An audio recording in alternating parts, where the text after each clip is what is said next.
It's opening week for training camp. On this episode of Vegas Nation Blitz, we'll discuss the protocols players must follow in order to participate in camp. We'll hear from Raiders linebacker Tanner Muse on his thoughts of being tested for COVID every day, and we'll give you an update on Allegiant Stadium as it reaches its completion date. All of that and much more coming up on Vegas Nation Blitz. Excited to know where we're going to be playing, and excited to have a city that is excited about having us. We are now the Las Vegas Raiders.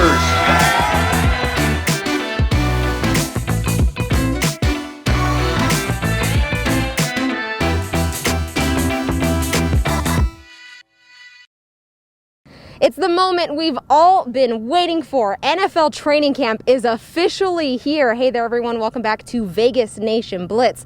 Cassie Soto and Raiders beat writer for the Las Vegas Review-Journal, Vinny Bonsignore here. Vinny, before we get to any training camp details, let's go ahead and just check back in on what happened over the weekend. You spent, I think, your entire weekend writing about this. The Raiders went ahead and signed all 7 rookies on their draft class. Why was this so important to get done ahead of camp? Well, it was important because, number one, when you're talking about no offseason that they had this year, no mini camps, no rookie mini camps, no OTAs. The last time any of these players have been on an actual practice field in an actual organized situation was their last practice in college. So for some of those guys, that was November, December, if you made the big bowl game, maybe January, early January. So it's been a long time since these guys have been on a football field. Had they lost one more second squabbling over a contract, that would not have been good. It would have been not catastrophic, but just not good. So getting them in the building as early as possible, number one, is big. Number two, just the fact that it cleared them from the first initial 72-hour COVID-19 testing screening process. And you can't take that for granted. We see players across the NFL already, rookies and veterans, who are testing positive for COVID-19. So the fact that the Raiders were able to get through that initial stage unscathed is a pretty good sign. Yeah. Well, of course, the rookies all tested, came back negative. And now, as of July 28th, everybody else, minus the quarterbacks as well, have been able to step foot inside of that building. Well, not yet. Not quite yet. They've been step foot outside of the building to get their COVID test. They need 2 negative tests before they get going. Once everybody comes back negative, gets the all clear, what do the next few days of training camp look like for these players? It's like nothing we've ever seen before. Right. Well, that 72-hour 2 negative test process started on Tuesday. It should conclude by Friday. And let's just assume that everybody passes through it with 2 negative tests. Let's hope for everybody's sake that is the case. Then they come back on Saturday or Sunday for actual access to the building. They'll go through normal standard physicals. They'll get fitted for equipment. There'll be some meetings. So that starts that clock. And then that takes two days. And then after that, they can start actually getting on a field for conditioning. No football yet, but about 2 weeks or so of conditioning and weight room work and some light walkthroughs in the afternoon where they can do some kind of football activity. But that first stage is just going to be conditioning to make up for what they lost. We talked about no OTAs this year. That was the valuable time that they lost. They'll have that walk-up period. Then they'll begin a 4-day ramp-up period where they're on the field for football practices. And then after that, it's 14 days of in-pads, actual football practice, and away we go. We've got a few more days of being this far from the training facility is what you're telling me. Right, actually, yes. And for us, if you're thinking about us, we'll be tested sometime around August 6th or so. Hopefully access, if we pass everything like that, are healthy. August 10th or so is when we'll start being able to report from the building. What do we know, Vinny, if any Raiders have taken that option to opt out from this season? We know there's a pandemic obviously going on and it's affecting people's families and their lives at home. Do we know if any Raiders have taken that option yet? As of right now, and I check all the time, no. But that's subject to change at any moment, depending sometimes on if anyone tests positive, family members, underlying conditions. There's a lot of factors, just fear, and that's understandable, of playing under these conditions. So everything is going to be taken into account by all these players. As of right now, no. And with a young roster, I kind of think that it's going to be low number if there is anybody, because guys are trying to make their mark in the NFL. Guys are trying to play for their next contract. Whereas if you're a veteran player who has a lot of money in the bank, hey, maybe this is the year to skip. Just check back with me next year. But don't think that that's going to be the case in mass with the Raiders. In other NFL news, the Raiders have claimed guard Jordan Ruse off of waivers. Ruse spent the last 3 seasons with the Seattle Seahawks. The New York Jets have traded safety Jamal Adams to the Seahawks for a pair of first-round draft picks, and New England Patriots linebacker Dante Hightower is opting out of playing the 2020 season due to the coronavirus.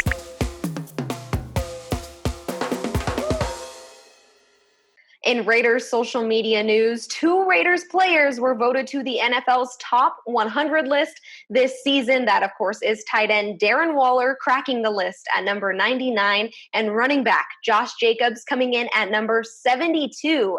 Darren Waller, of course, had a breakout year last season and became an instant target for Derek Carr after starting in all 16 games with 90 receptions, over 1,100 receiving yards, and 3 touchdowns. Meanwhile, Jacobs, who had a strong case for Offensive Rookie of the Year, depending on who you ask, recorded 242 carries for 1,150 yards and 7 touchdowns. And most, if not all, Raiders players were seeing their brand new facilities this week for the very first time. But Raiders safety Jonathan Abram got a little bit of a special view. He tweeted out this video right here of him on a helicopter overlooking Allegiant Stadium, saying it was the best view in the city. That'll do it for this week's social media update. We are going to take a quick break, but when we come back, I will be joined by Las Vegas Review-Journal sports columnist Ed Graney, and he's going to give us his takes on some storylines that Raiders fans should look out for this training camp. Stay with us. We'll be right back.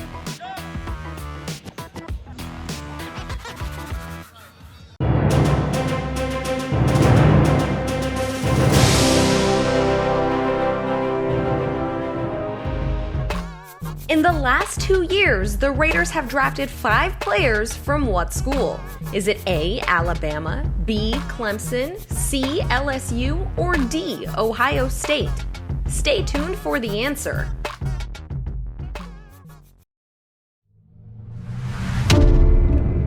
Do you think that you're lucky to still be alive?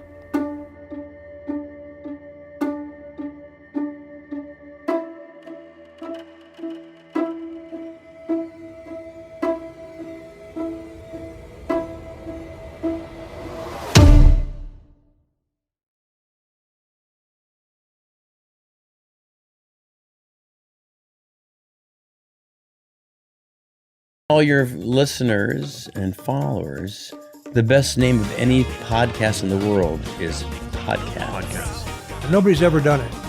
Nobody's ever faked Not that we their know death. of. No.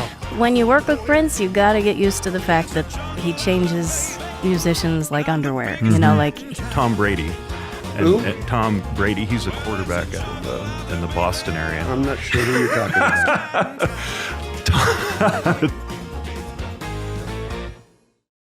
Welcome back to Vegas Nation Blitz. I'm your host, Cassie Soto. The first week of NFL training camp is here, so to fill us in on some Raiders storylines that fans should be on the lookout for is Las Vegas Review-Journal sports columnist Ed Graney. Ed, last year we had, of course, the Antonio Brown fiasco. We had the Hard Knocks crew at Raiders training camp. This year things are still just as crazy, but a little less hectic in that sense, I guess, because there won't be all that on-field commotion happening. Now even players will have to go through so many protocols to even just step foot in the building. How different would you say, you were there last year in Napa, would you say last year was compared to this year?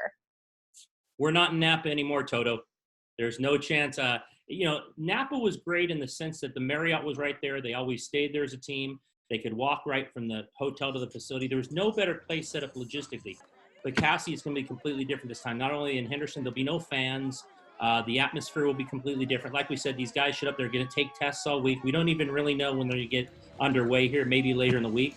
It's just different. They're going to have to go through their protocols and do the best they can to get these guys on the field safely, making sure what the tests are, and go forward. But it is not Napa anymore, and I don't think it'll be Napa ever again. We've changed. The COVID has completely changed how we do things. Well, even though camp will look a whole lot different this year, Ed, I do want to get your takes here on just some storylines fans should look out on. And let's start, of course, with the defense. Everybody is hoping and praying that these guys can turn it around this year. What are your takes on the defense this year for the Raiders? That's the first side I would look at. I mean, I think they're going to be better. The free agent signings, Malik Collins, Carlton, the Sib, Nikowski, Corey Littleton, Prince Akamura. I'm going to get his name right eventually. But they signed a lot of guys. The first time under John Gruden, they spent a lot of money on defense. So that's a good thing for the defense. But they have to improve. They cannot continue to give up 26 points a game and expect to get to the playoffs. They have to be, to get to the playoffs, you kind of have to be in that 10 to 15 range of points allowed. That kind of gives you a chance. If I'm watching this team, my eyes go first to Paul Guenther's defense. This is the first time he's really had money that was spent on his players, and they have to get better. There's no question. They have to put more pressure on the quarterback. They have to be better on the back end. And if they do that, I think they have a chance, because I do think the offense will score points. Well, second storyline here, of course, is that quarterback situation. Edge, is this a make or break it year for Derek Carr, as people have said? Yeah, I think it is. I don't think it's all his fault, but I think when you're a starting quarterback in the league, you can't go so many years without having a few playoff, spots to your resume. He had one, but he got hurt. I think it's a big year for him, mostly because, individual performance. He's got to get the team in the end zone more. They were great between the 20s last year, but they've got to score more. More so, also, Marcus Mariota. We've talked about it, Cassie, a million times. First time Derek Carr has really had a legitimate backup who, if something happens, he can step right in, and he played in this league. Two things Derek Carr is going to have to improve to continue on, I think. Marcus Mariota is interesting. He's going to have to understand John Gruden's system, what John Gruden wants, while he competes behind Derek Carr to maybe be the guy one day. And lastly here for you, these storylines, who do we think is going to come in and just look like an immediate starter? We know these guys had a practice and a workout on their own during COVID. Who do we think really took that to heart and could maybe get a starting position? That's a really good point. We don't know. I think they're all in shape. NFL players in 2020 are in shape. Very few guys come in and get tested and they ask, what have you been doing? COVID's a little different. Zoom's a little different. Does a kid like Amik Robertson come in and take the inside corner position from LaMarcus Joyner, who has to have a bounce back here? Who's the weak side linebacker? There's going to be defensive line competitions. So we're going to see pretty soon after they get underway who came in completely prepared, who came in completely focused. This is a different time. It's been a very different preparation. So kind of keep your eyes on some of those spots I just mentioned defensively. Does Brian Edwards beat out Terrell Williams as the number 2 wide receiver? There's a guy coming in as a rookie who thinks he's going to say, hey, I can play here. So it'll be interesting who comes in most prepared after all the craziness. All right. Well, we will see, of course, what happens. Training camp is here. We'll see what happens for the 2020 season. Ed, thank you so much. Thanks, Cassie. Talk to you soon. Once again, that was Las Vegas Review-Journal sports columnist Ed Graney for the Players' Take on training camp. Let's go ahead and listen to a recent interview I did with Raiders rookie linebacker Tanner Muse. Well, the rookies got to go ahead and get a sneak peek before the rest of the team. So what was it like officially meeting the rest of your rookie class in person? Yeah, it was awesome. We have, I can already tell we have really good chemistry. Just working out today, doing a lot of the meetings, and just going through the day together. You can really see there's a lot of good energy, a lot of guys wanting to work, and I think it'll be a really good mesh for all of us being together and being together early. So. Awesome. Well, camp, of course, is here, Tanner, but it wasn't an easy process. The NFL and the NFLPA, obviously, going back and forth with that decision-making process to get you guys started. Were you really keeping tabs on everything that was going on with those negotiations? And do you feel like the NFLPA really, did enough to voice for you guys your wants and needs? Yeah, it was all hearsay for me because we're not a part of the NFLPA yet until we get to pay our dues. So I was just – it was hearsay. So you don't really know who to believe, because they don't release a lot of this stuff. You get it through these different outlets, but you never really get the meat and potatoes of it all. But I think they did a great job. I can definitely see the steps being taken in our facility, the social distancing, wearing the mask at all times, and really separating us, making sure we're all staying safe for our families and our coaches' families. And how do you feel about getting tested every day now? Are they doing the nose swabs or the throat swabs? Because I know one is much less painful. Well, when I was getting my physical, they went to the brain, the test to the brain. I was like, I don't know if anybody can do this every day, but it's nice. It's just like a simple swab around the nostril. It's not going up too high, so you test in every day, making sure everybody's all right. What have coaches told you the practices will be like in the coming weeks? I'm assuming that you guys will take it easy at first before you put on any sort of pads. It's slow walkthroughs, and then I think it'll start ramping up in a couple weeks or so. And I know they really want to make sure that we are preparing for soft tissue injuries, running and lifting, and making sure we're covering up those, especially not being able to do that through OTAs and preseason. So just really taking care of the body and just really staying mentally sharp. That's the best that we can do right now. Once again, that was Raiders rookie linebacker Tanner Muse. Stay with us. We'll be right back.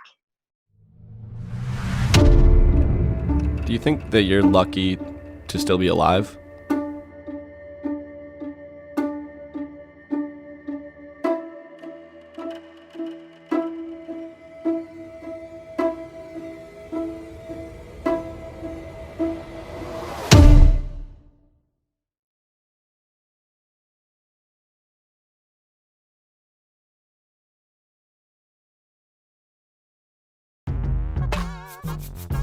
The answer is B, Clemson. The Clemson draft picks include defensive end Cleland Ferrell and cornerback Trayvon Mullen.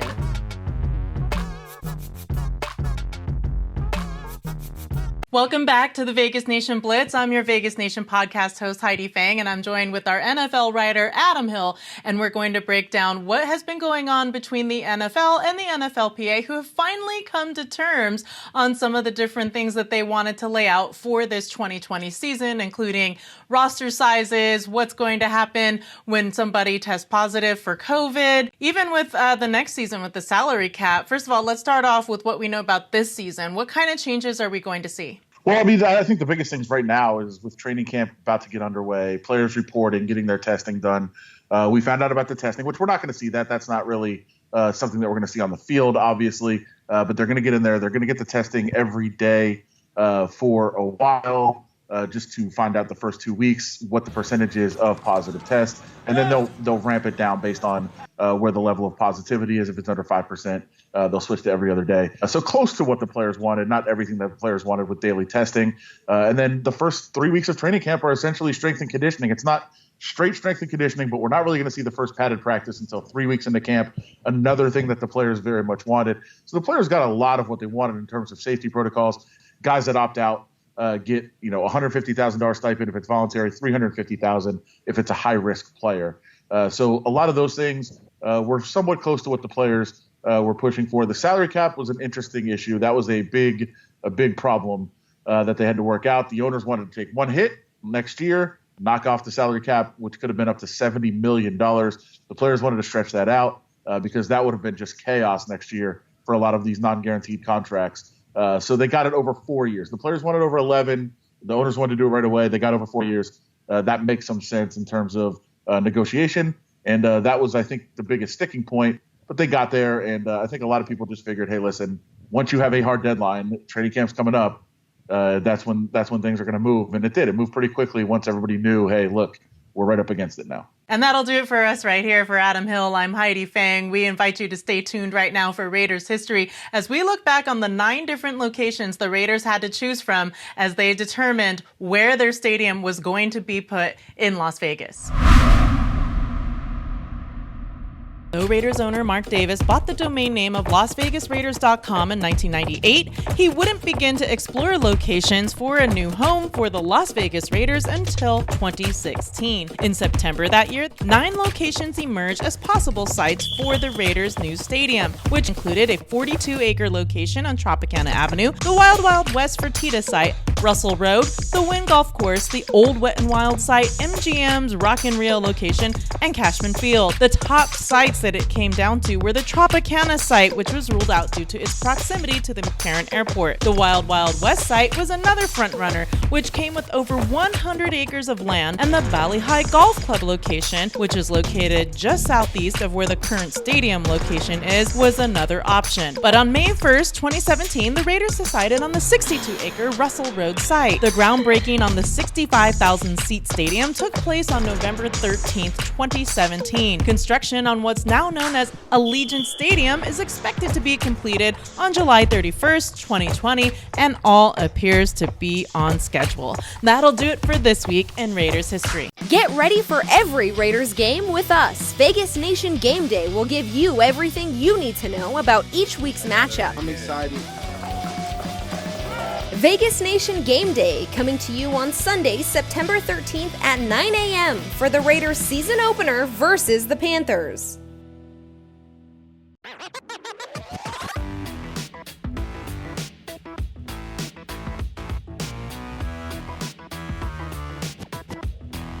Welcome back to Vegas Nation Blitz. Cassie Soto and Mick Akers here on the final week of Allegiant Stadium. Construction crews are getting so close to that July 31st substantial completion date. Mick, can you just give us some insight on what sort of finishing touches crews are putting on Allegiant Stadium?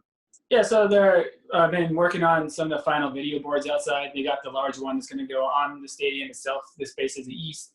And then they have that giant marquee board, which they're wrapping up. About to add that Raiders emblem at the bottom of each side, so give that a little bit more of a Raiders presence there. I would assume some testing with those would come along in the next week or two. Obviously, there's no events scheduled, and it's kind of up in the air if anything's going to happen at all this year with fans. So they'll have some time to get that stuff worked out.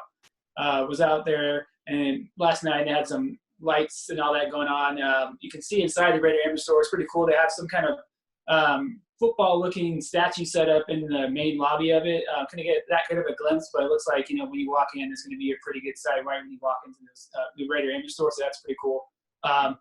Working on the sound system outside. They have speakers set up along, just outside. It's obviously going to be playing music and announcements and stuff. And they were testing that out last night as well.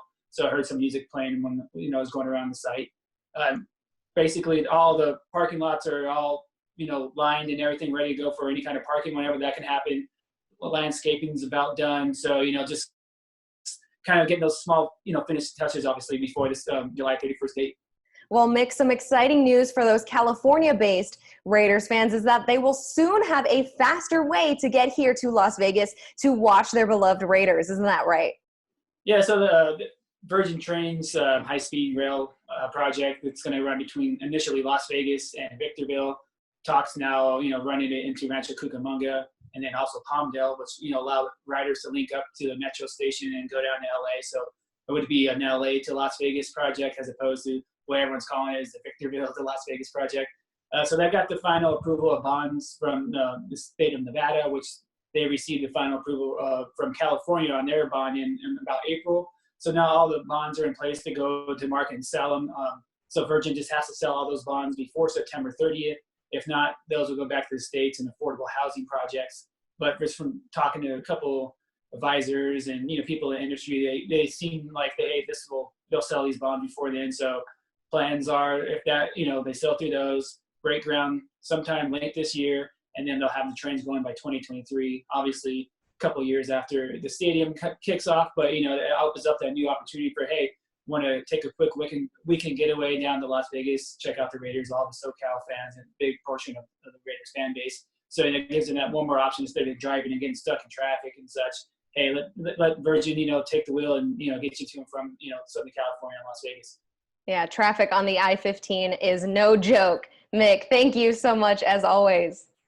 Yeah, thanks, Cassie. Thank you so much for tuning in for another episode of Vegas Nation Blitz. If you need more on Raiders training camp coverage, head on over to vegasnation.com or give us a like or follow us on any of your favorite social media platforms. For our Vegas Nation crew, I'm Cassie Soto. We'll see you next week.